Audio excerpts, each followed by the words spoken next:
otras eran las favoritas de las famosas serenatas quiteñas. Este es un bolero del famoso Julio Jaramillo, personaje que pese a su alta trayectoria, no solamente en el Ecuador, sino en Latinoamérica, pues lastimosamente ya no se escucha. Y entre las oralidades que se están perdiendo, justamente tenemos el tema de los serenos. Aquellas serenatas quiteñas que enamoraban a nuestras abuelas, a nuestras bisabuelas e incluso a muchas de las personas que todavía han vivido entre la época de los 80 y los 70. Acompáñennos a adentrarnos a saber qué es lo que realmente era una serenata quiteña y a rescatar esta arte perdida por nuestros jóvenes. Empecemos.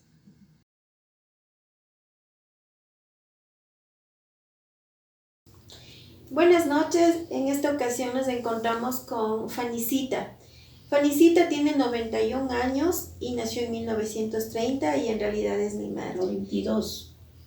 92 años. Bueno, yo quiero recopilar sus historias de vida, sobre todo enfocándome en la parte de la narrativa de cómo era su vida en la ronda, ya que es de Quito y nos puede contar sus experiencias. Buenas noches, Fanicita. Me contabas que vivías en la ronda. ¿Me puedes hablar Sí. cómo era tu vida de niña en la ronda? ¿Cómo eran las costumbres de los juegos, las tradiciones? Por favor. Ya. Mis juegos eran la rayuela, saltar la soga, las muñecas con las compañeras de la casa. Porque yo vivía sola, mi mamá trabajaba, mi hermana también trabajaba. Entonces yo casi vivía sola. Y por eso jugaba con mis compañeras, salíamos al patio de terreno, de ahí sabíamos saltar ruedas, diferentes costumbres de diferentes juegos. ¿Y de quién era la casa? ¿Cómo se llamaba el señor? De un señor Hugo Carrera Andrade. Andrade Marín. Él era el dueño de casa. ¿Y esta casa quedaba en toda la ronda? En toda la ronda, o sea, del puente desde que se baja de la avenida 24, la tercera casa a mano derecha bajando. Como escucharon, en esta casa actualmente hay un museo. Por lo tanto, es muy importante recopilar pues esta historia de vida, de cómo era la vida en aquel entonces. Estamos hablando de 1936. También me contaba que como era niña, escuchaba cómo daban los serenos a las muchachas. ¿Me puedes contar algo sobre los serenos? No, lo que yo sentía es que daban serenos con guitarra y eran unas canciones tristes. No pude especificar cuáles eran, qué nombres eran las canciones. ¿Y a quiénes les daban los serenos? A mi hermana también era joven, mi hermana también tenía unos 15 años, 18 años. Y cuando los enamorados iban a las ventanas, ¿cuál era la actitud que tenían las chicas en ese entonces? ¿Cómo les recibían? Bueno, nunca se le recibió a nadie porque ella no tenía enamorados serios, sino que interesados. Y cuando tú eras joven, ¿dónde vivías? Después, ¿dónde vivieron? Viví en, la Ronda, la Loja, entre Ambato y Maldonado, de la Loma en la Loma Grande, en la Loma Chica, ahí vivía. Después me fui a Bogotá a vivir, estar un tiempo con mi papá. ¿Tu papi es Ya colombiano? cuando era señorita regresé y como yo trabajaba, empecé desde los 13 años a trabajar. Entonces mi vida era coser, coser y coser y trabajar nada más. Y, o sea que prácticamente mi mamá trabajaba, mi hermana trabajaba, yo también trabajaba. ¿Y cuando eras joven, también te daban serenos? Cuando yo era joven, sí me daban serenos, un solo interesado.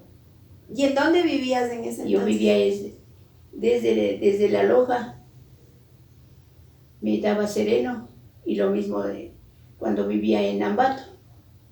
O sea que siempre viviste en el casco colonial de Sí, Quito. en el casco colonial. Después de la loma chica que llaman, pero ahí no tenía, era más pequeña. Y cuando te daban serenos, ¿cómo eran los serenos? ¿Llegaban, les cantaban? ¿Me puedes contar un poco más de sobre cómo era el sereno? ¿Cómo era recibir el sereno? Eran los serenos, para mí, era boleros, pasillos y vals. Pero no puedo especificar los nombres de las canciones. ¿Cuáles eran? ¿Y qué es lo que te hubiera gustado que cambie? ¿Cómo te hubiera gustado que sea esa tradición? ¿Te gustaría que se siga en la actualidad? ¿Piensas que es bueno que se sigan dando serenos? No, no es bueno porque ya todo el tiempo ha cambiado. Ya no es igual, porque ahora no se oye serenos a nadie que tan... Antes eran los serenos, ahora ya no se oye a nadie. Fanicita, me contabas que cuando eras jovencita y te daban un sereno, un enamorado, tú vivías en Aloja. Quisiera que me digas qué es lo que sentías cuando te daban el sereno. Sentía esa emoción, pero no podía demostrar porque no podía salir nada, sino era bastante, o sea, vivía bien, o sea, bien restringida. ¿Quién te restringía? Mi hermana y mi cuñado. Antes mi mamá no. Antes no era fácil, ¿verdad? No era fácil. Ajá. ¿Y cuál consejo, qué es lo que tú le darías de consejo a las chicas de hoy en base a que retomen esta costumbre de los serenos? ¿Te gustaría, piensas que es factible que vuelva la costumbre, la tradición del sereno hacia las chicas? Bueno, los serenos creo que es cuando la persona está enamorada, ¿no? Si no hay serenos, no están enamorados. Eso para mí es eso.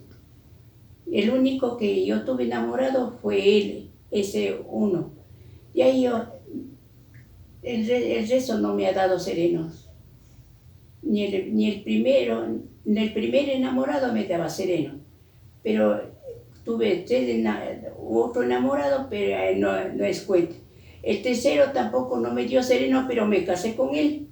Bueno, yo solamente decirte que ha sido un gusto tenerla actuando porque también a sus 92 años empezó a actuar, nos ayudó con esta historia, con esta narrativa de vida y esperemos que esto llegue al corazón de las personas para que no dejemos esta tradición del sereno. Como ella bien dijo, si no te da serenos, pues no te quiere. Así que, Fanicita, muchas gracias. Y esperemos que en una próxima podamos contar contigo para otras historias de vida, como eran los juegos, como eran las costumbres del Quito antiguo. Así.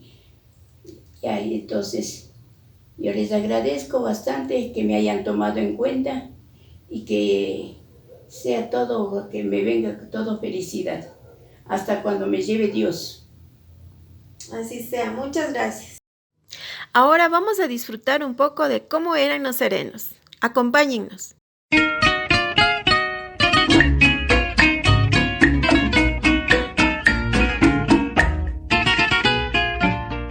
Esta canción va dirigida para ti, amor mío, Merceditas. Y dice así: esta noche tengo ganas de buscarla, de olvidar lo que ha pasado y perdonarla. Ya no me importa el que dirán ni de las cosas que hablarán, total la gente siempre habla. Yo no pienso más que en ella toda hora, es terrible esta pasión devoradora.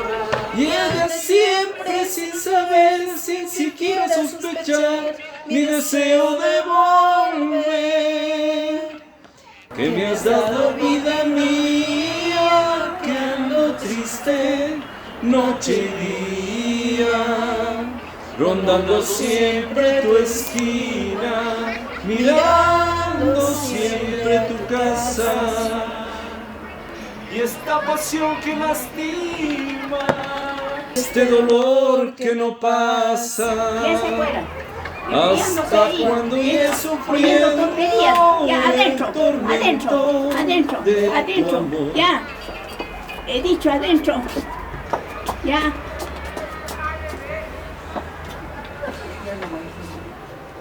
Mirando esas tonteras, mirando esa música de pelele. Ya, adentro, adentro, ya, adentro.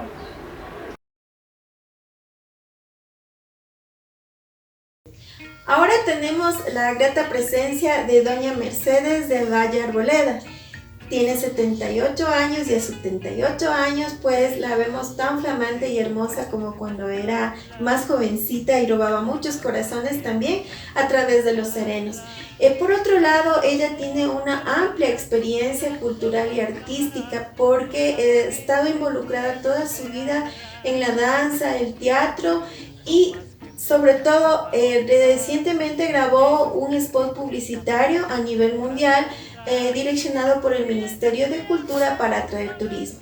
Mercedita, buenas noches, muchísimas gracias por estar con nosotros. Gracias. Y bueno, quisiera que nos cuente un poco más de su historia de vida. Se dice que usted tiene una amplia vida artística desde niña. ¿Nos podría contar algo al respecto, por favor? Y gracias por la invitación.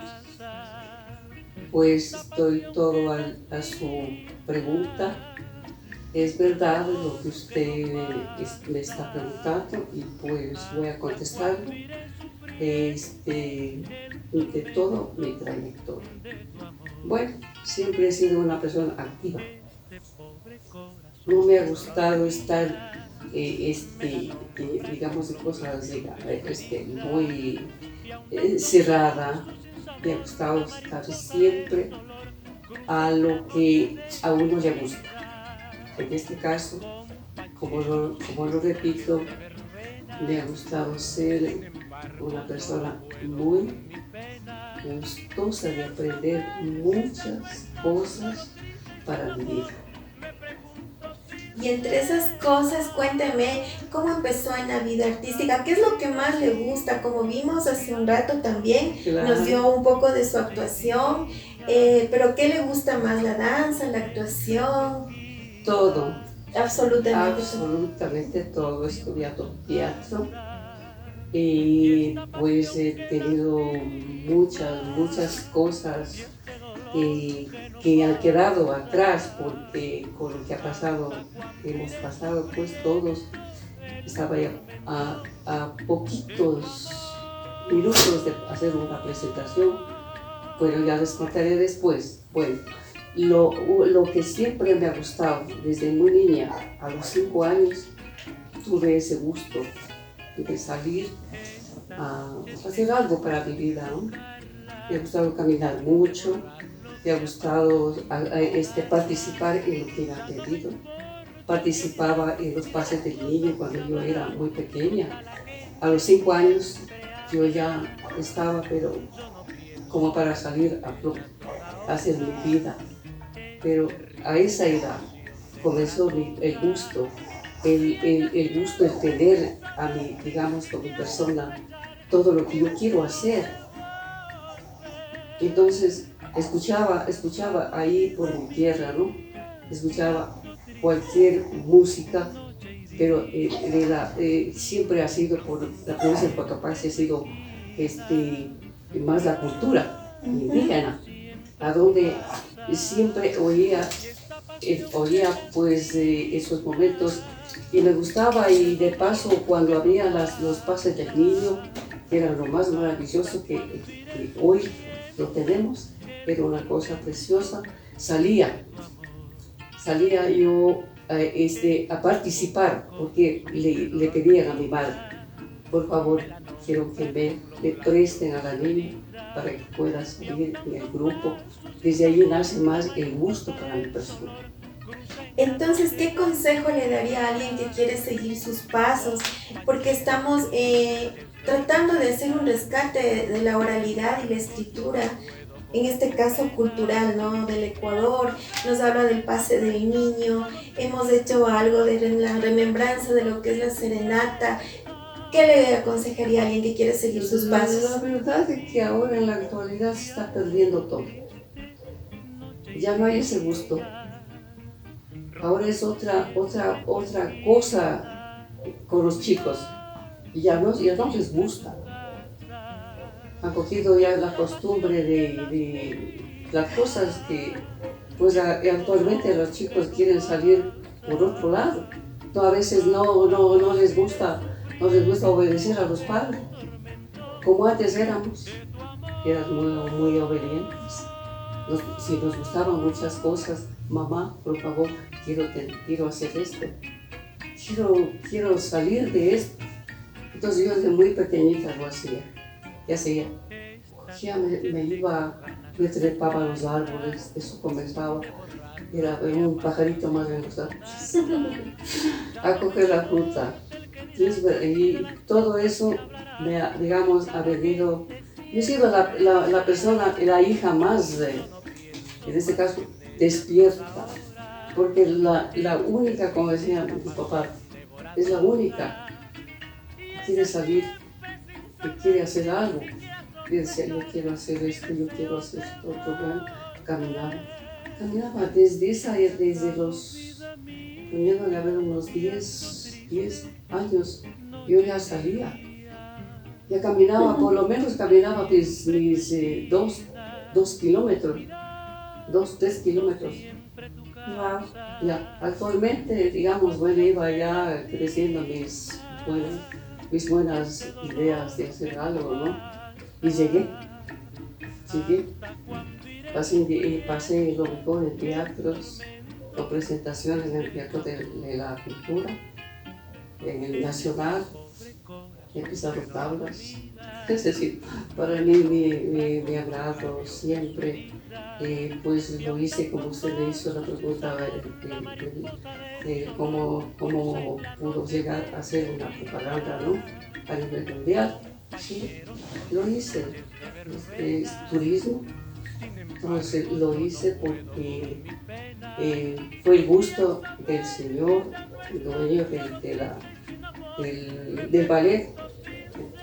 Bueno, acá está la persona que voy a sacar para que participe. Y fue duro para mí, porque entonces llevaron para la Tacunga en el carro de Coavisa, pues dice la propaganda ahí, corte, no salía todavía. Y era, digamos, estaba yo con las personas, digamos, de turismo, ¿no? Estaba yo dándoles el mensaje de cómo pasó con los volcanes, ¿ya? Entonces yo les hacía, digamos, les contaba de cómo comenzó, de cómo era, cómo se enamoraron las dos montañas, pues no. Bueno, entonces fue bonito que atrás, en cambio, estaba que quemaba una leña, era que me quemaba, ya no avanzaba, sudaba. Entonces yo comenzaba digamos, a callarme un poquito, a veces que siga. Y no me demoré mucho. Fue enseguida y pues salió. Perfecto. Entonces digamos que el mayor logro de su experiencia prácticamente hubiera sido ese. Qué excelente su ejemplo realmente. Bueno, yo quisiera que nos dé ahora un consejo desde su perspectiva de artista, de atleta, de todo lo intercultural que usted me ha demostrado en este día. ¿Cuál sería el consejo para las generaciones, para las instituciones, con respecto a reactivar la cultura desde su perspectiva? Ya. Como hoy, como usted lo dice, está perdiéndose la cultura, que es la nuestra, que debemos llevar a todo el mundo, ¿sí? Entonces, lo que se debe hacer es que en cada colegio, universidad, le pongan como una materia más. Como en este caso la materia de Quichua, pues es otra. Entonces está, digamos, está dando a saber lo que es nuestra cultura, para que conozca todo el mundo. Eso tienen que hacer en los colegios, en las universidades, y no perder nuestra identidad. Exactamente. Y me da gusto saber que alguien como usted piense de esta manera, porque nosotros justamente como Universidad Intercultural Amautehuasi, y bueno, de hecho aquí estoy con mi camiseta, le agradecemos en primer lugar y sobre todo llevamos un mensaje a las autoridades que nos pueden estar viendo a través de este podcast, porque este es el objetivo, rescatar la oralidad y transformarla a escrita, a videopráctica, a técnica, porque en realidad el quichua es parte de nosotros, la cultura es parte de nosotros, las tradiciones es parte de nosotros, pero sobre todo rescatar las narrativas orales de nuestras sabias, de nuestras consejeras, de nuestras etnias, y en realidad pues no, hay muchísimo que contar. Le agradezco muchísimo, doña Merceditas, y espero que no sea la última vez, sino que haya muchas próximas. Muchísimas gracias. Para mí ha sido un gusto hacer saber de lo que sabemos y lo que podemos hacer. Muchas gracias. Siempre tu casa y esta pasión que lastima y este dolor que no pasa, hasta cuando iré sufriendo el tormento de tu amor. Este pobre corazón que no lo olvida me la nombra con los labios de su herida, y ahondando más su sinsabor, la mariposa del dolor cruza en la noche de mi vida.